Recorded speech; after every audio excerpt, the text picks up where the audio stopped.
Franchement, vous trouvez pas que le pouvoir de Eleven dans Stranger Things y est pratique? Parce que moi, si. Et je le trouve ultra pratique même. Elle peut faire bouger ce qu'elle veut et ça a un nom. La télékinésie. On va pas perdre de temps. La télékinésie, c'est le pouvoir de faire bouger des objets par distance sans avoir besoin de les toucher. Et je trouve ça trop pratique. Imagine t'es posé sur ton canapé, tu regardais la télé, mais la télécommande n'est pas à ta portée et t'as la flemme d'aller la chercher. Et bah hop, tu la fais venir par la pensée. C'est trop bien. Mais avant d'en parler plus en détail, on va d'abord voir comment le sujet de la télékinésie est apparu. Le mot vient du grec avec le préfixe télé qui veut dire à distance, comme téléphone, voix à distance, télévision, voir à distance, et pas obligé d'être allé en direct. Il y a ensuite kinésis, du coup, qui veut bien sûr dire mouvement, donc mouvement à distance, télékinésie. Tout ce que je vais dire après seront des énonciations du site cirqueroyal.org. C'est là où j'ai trouvé les informations. Le sujet a été mentionné en 1914 en premier lieu, mais c'est en 1934 où il y a eu des recherches parapsychologues faites par Gibberine. John G. Taylor est un physicien réputé qui a étudié le phénomène et a tiré comme conclusion que rien ne peut entraîner la télékinésie à notre époque au niveau cérébral.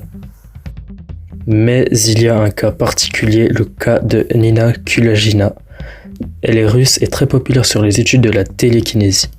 Après la Seconde Guerre mondiale, elle est femme au foyer et elle aurait développé des aptitudes extraordinaires comme déplacer des objets sans les toucher. Beaucoup de scientifiques soviétiques se sont intéressés à elle. Il y a des extraits des vidéos en noir et blanc où elle ferait mouvoir des allumettes dans les airs ou séparer du blanc du jaune d'œuf dans de l'eau, ou alors comme ce cas ici, faire pousser des allumettes avec une canette, ce qui est vraiment extraordinaire et paranormal. Donc justement, le but de télékinésie, bouger à distance, mouvement à distance. Et apparemment elle serait plus puissante quand elle serait en colère, ce qui rappelle vachement Eleven dans Stranger Things.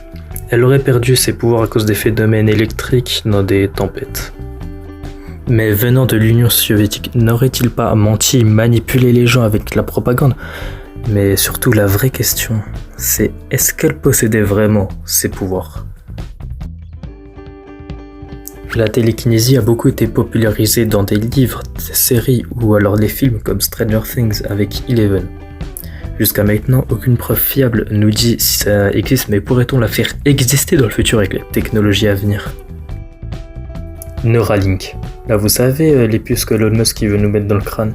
Et c'est bien possible que ce soit cette technologie qui crée la télékinésie. En fait, Neuralink pourra permettre ça parce que la technologie sera tellement avancée que ça pourrait être une extension de notre cerveau, voire même une amélioration dans le futur, et faire que la télékinésie soit possible pour notre cerveau. Ça paraît fou, hein. Maintenant, pour mon avis, eh bien, je n'y crois pas une seule seconde. Mais j'ai remarqué, en faisant mes recherches aussi sur TikTok, que beaucoup de gens y croyaient pas forcément à cause des livres, des films, séries, mais les réseaux. TikTok en fait. Ce qui se passe avec TikTok, c'est que tu peux plus te faire un avis personnel. Parce qu'imaginons tu regardes TikTok, tu tombes sur une vidéo d'un parti politique, tu regardes jusqu'au bout parce que t'es intéressé, t'es curieux. Et bien ça, TikTok, ils vont le remarquer et du coup ils vont te mettre plus de vidéos de ce type, voire de ce parti. Tu vas commencer à adhérer à ce parti parce que ton crâne il est bourré d'informations de ce sujet, alors que de base t'étais même pas pour ce parti, alors juste tu t'intéressais pas à la politique. Et bien avec le sujet de la télékinésie, c'est pareil. Parce que du coup avec le montage tu peux truquer tes vidéos, mais c'est tellement bien fait que les gens, certaines personnes y croient, mais alors qu'avec les séries c'est plus simple de différencier parce que tu vas savoir que c'est faux. Mais sur TikTok c'est plus simple de se faire avoir parce qu'il y a des trucs vrais comme des trucs faux. Donc plus de personnes pensent que la télékinésie est vraie. Comme avec l'exemple du papier aluminium, on te dit entraîne-toi avec le papier aluminium. Tu le poses là, tu le plies en deux, tu le poses debout. Et tu fais un grand geste de la main. Il bouge comme par magie.